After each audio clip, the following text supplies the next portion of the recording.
Great to be here with you all this morning. There are a lot of ways to use idioms in the English language. I was told when I began preaching to refrain from using these idioms because in your audience, if it is a mixed culture, some of them would not be able to understand it well. And so one of the idioms that we use today originates from the Army. The idiom is marching orders. It refers to the orders that came from the superiors to move ahead on the mission that they were assigned to complete. If you were in the Army, you would land or get to the battlefield where you would set up and then wait until your superior would give you the marching orders to begin your march against the enemy. In 1995, Bruce Lee authored a book called Marching Orders. In the book, he details activity related to codes and code breaking and how the breaking of the Japanese diplomatic purple ciphers led to the defeat of Germany and why Britain and the US decided to use nuclear bombs on Japan. He details the extraordinary casualties that both the Japanese and the US forces would have suffered if there would have been an invasion and occupation of Japan, or how this break in the war saved so much worldwide catastrophe. It is a good read for anyone who is interested in war, especially World War II. Something that has waned in Christianity is the recognition of Jesus' marching orders that he has given to the church. It is a command to march on the enemy, the devil. At the end of his mission on earth, Jesus, having been resurrected from the grave and ready to return to the Father in heaven, gave his apostles the ultimately his entire church, he gave marching orders for life on earth.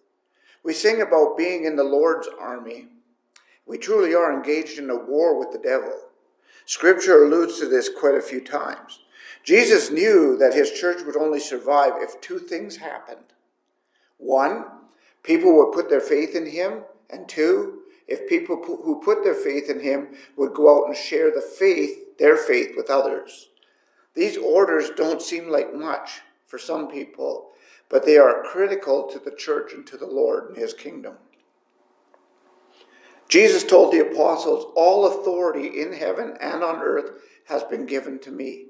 Go therefore and make disciples of all nations, baptizing them in the name of the Father, the Son, and the Holy Spirit, teaching them to observe all that I've commanded you. And behold, I am with you always to the end of the age." That is called the Great Commission. On the surface, it doesn't seem like that much. But if you pay close attention to the words Jesus tells his apostles here, it is everything to the church and everything to the kingdom of our Savior.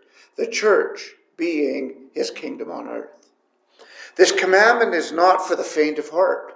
It is not for those who are just interested in life insurance. It is for those whose hearts are with the Lord and want the same as our Lord, for all to come to a knowledge of the truth and be saved. So this morning I'm going to walk us through these marching orders that are given to us by Jesus, and prayerfully it will help you to be more and more convinced and convicted to evangelize the world with the gospel of our beloved Lord Jesus. The Son of God, Jesus Christ, as Creator, had the original right to all things, over all things, to control them, sustain them, and dispose of them. Colossians 1:16 and 17 says, "For by him all things were created, in heaven and on earth, visible and invisible, whether thrones or dominions, or rulers or authorities.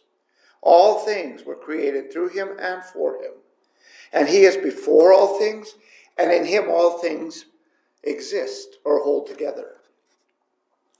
Jesus showed his power and his authority over all things during his time on this earth, walking on water, calming the storm, casting out demons, healing the sick, causing the lame to walk, healing people by a simple word that were 20 miles away, turned water to wine, raised Lazarus from the dead.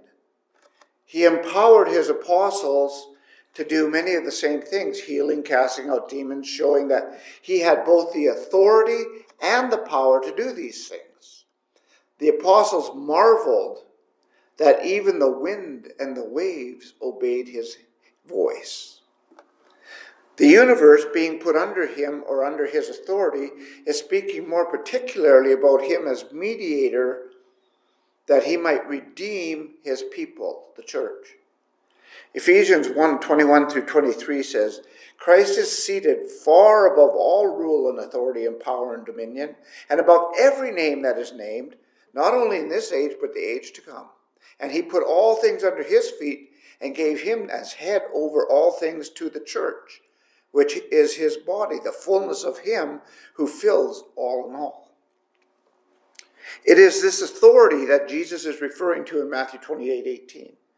He has been given this mediatorial authority over the material world, angels, over evil, the devil, wicked men, righteous men, his church. He purchased and saved with his own blood. So you and I don't have to concern ourselves about the Putins or the Bidens or Trudeaus or the Xi Jinpings of this world, because Jesus has complete and ultimate authority over all of them. And in fact, they wouldn't be there if he didn't allow them to be there. You and I don't want to concern ourselves about those people, but we should concern ourselves with our Lord and Savior, who has all authority, and let's serve him faithfully. Jesus is our leader and has been given authority over all things in heaven and on earth. And having this authority, Jesus gives his church their marching orders. Based upon the authority given to me, I'm telling you to go. I'm telling you to march into the enemy camps and to share the good news with them. In the Greek language, the way it is written, literally it means, as you are going, you ought to be sharing my good news with the people around you. As you live your lives, as you travel places, as you go about your daily affairs, make sure you are sharing this good news with whoever is around you and is involved with what you are doing. Jesus gives us a great example of how this is done during his life on this earth. As he went places, he stopped, he talked to people, he helped people, he fed people. Those are the marching orders he gives us. The command to go is literally a call to action. My dad, when he wanted us to do something, he would say, I want you to go and feed the cows, or go split wood, or go shovel the snow. And if we didn't get up and get to it, he would, among other things, tell us to get up and get at it. He wasn't saying go when you feel like doing these things. He meant that we were supposed to jump up and get busy doing that work. Jesus expects the same thing here. It is a call to get going and get the kingdom work done.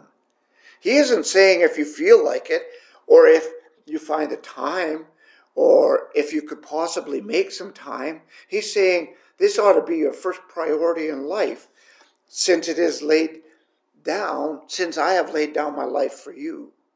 Others need to hear this good news. Jesus here is giving us our marching orders to pick up our feet and to get moving on the kingdom work. The aim of the mission is to get this message out to all nations. This is something the Jews really struggled with. The word nations here can just as easily be translated as all peoples, or peoples of all voices. People everywhere, regardless of ethnicity, culture, nationality, or creed. Jesus didn't just come to save the Jews, he came to save everyone.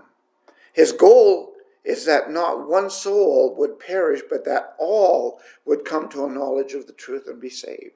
So when it says nation here, it is talking about every tribe of people on earth. The world didn't always look like it does today. It was literally made up of tribes with tribal leaders. And that is what this message is saying. Every tribe on earth, tell them it. Tell them the good news. And this was going to be a challenge for the apostles who were Jews. They didn't understand Jesus' mission was to save all of mankind, so this news was both bewildering and somewhat upsetting. In fact, for the first few years of the church, it never made it to the Gentile world. Jesus tells us his mission is to get the good news out to the entire world, not just a select few, And for that, you and I should be eternally grateful, because we're not Jews. Not all people will answer the gospel call, but that is not our concern. Our concern is fulfilling the marching orders Jesus gives us to take the gospel to all people as we are going through life. Open our mouths, share our Lord and Savior with all people so they have the opportunity of having salvation in Christ Jesus just as we have it. Those are the marching orders Jesus gives us. And now let's look at his mission. Our role from Christ is making disciples through evangelism. Like one person put it, the church, that is you and I, are in the disciple-making business. There's no more important or greater business to be in. So what is our role in making disciples? Because God, Jesus, and the Holy Spirit all have their role in this endeavor as well. Our part then in making disciples is to plant or sow the seed. That is the good news of Jesus and the salvation that he provides for people. Then we are to water that seed and do what we can to nurture that seed and help it grow in people's hearts. 1 Corinthians 3, 7, and 8. We accomplish this by getting with people, meeting people, sharing the word of God with them, encouraging them to follow Jesus.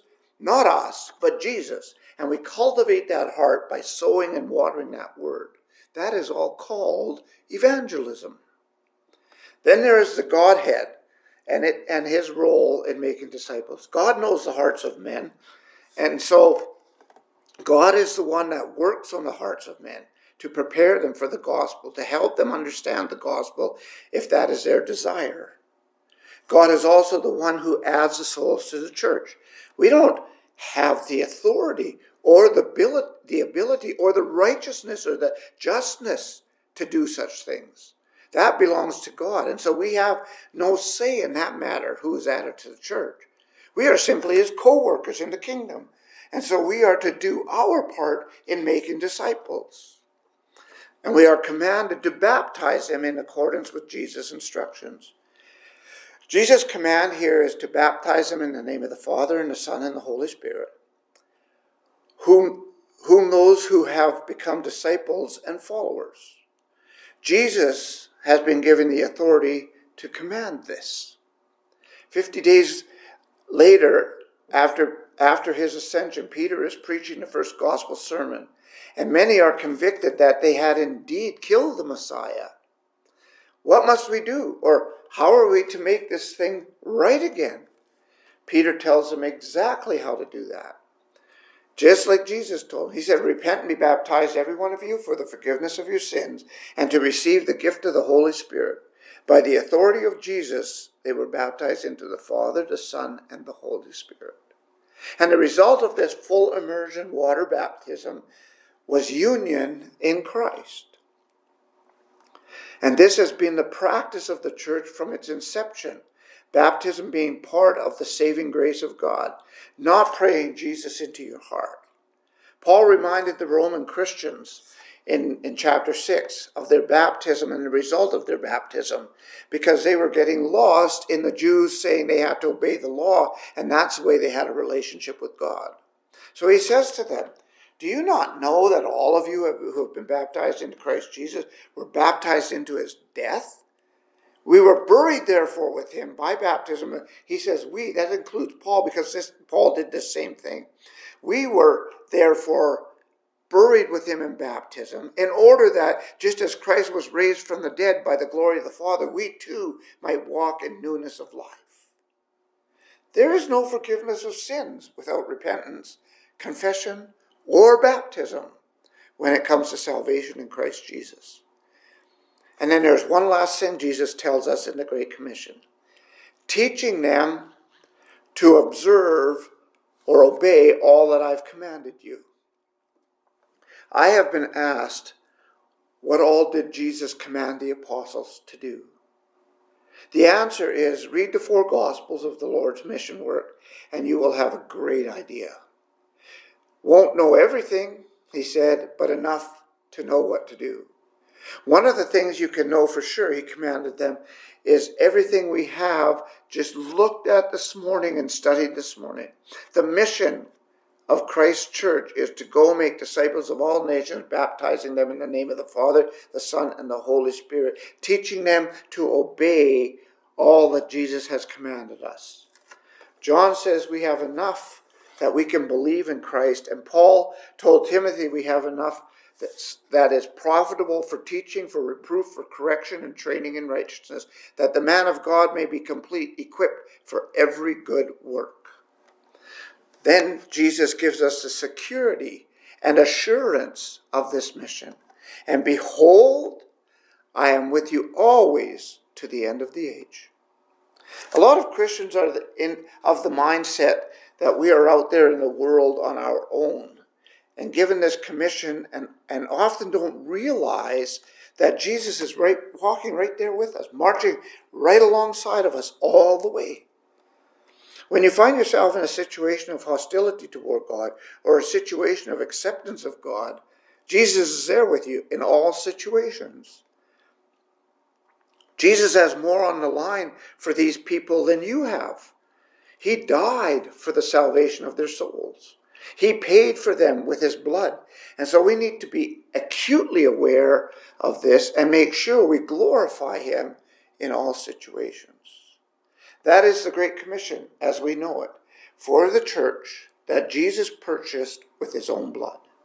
That is both his will for the church, his command to the church, and he has effectively given us our marching orders. This is the will of Jesus for his church. See, the Great Commission is Jesus' orders for the success of the building of his kingdom. And so it's the will of Jesus for his church. It is the assignment given to his church. It is part and parcel with being part of the church. Some say, but I am not good at speaking with people. How did that excuse work for Moses? It didn't fly. He didn't run that past God. There is no excuse not to share the most wonderful and most blessed thing on earth that we have. Jesus gave us a specific mission for the church to complete. He didn't say if you feel like it or teach them whatever you want. He gave us a specific mission and he expects his church to fulfill that mission. He didn't give us something we cannot do. He knows what we can do. And remember, he is with us and supporting us, strengthening us, emboldening us for the task at hand. He is completely invested in this mission. Jesus gave us a specific mission, but he didn't give us all the specifics on the how of the mission. That is to say, he didn't tell us how to go, fly, walk, run, drive, go by boat or other sources of transportation. He didn't say that. He didn't tell us how to speak or what language to speak or what Bible version to use or plead or beat or how to convince a person of the glory of Christ. He simply says, go and make disciples and baptize them and teach them. How you do this is left up to you with respect to what God wants you to teach them, his word. What I usually tell people when it comes to how we do all this, I will tell you the same thing here this morning. Read your scriptures, see how Jesus did it, and you will have a great example of how it gets done. The apostles in the book of Acts also give us examples as they obeyed this command of Jesus. They went, and as they went, they shared Jesus with anyone and everyone who was willing to listen. They were met with a lot of resistance as well as a lot of acceptance. And in either case, they just pressed forward, propelling the word of God throughout the world. And Jesus still expects the same of his church today. If you want to help with sharing or obeying this command or any other command Jesus gives us in the word, we are here to help you learn. All you have to do is let us know how we can help you.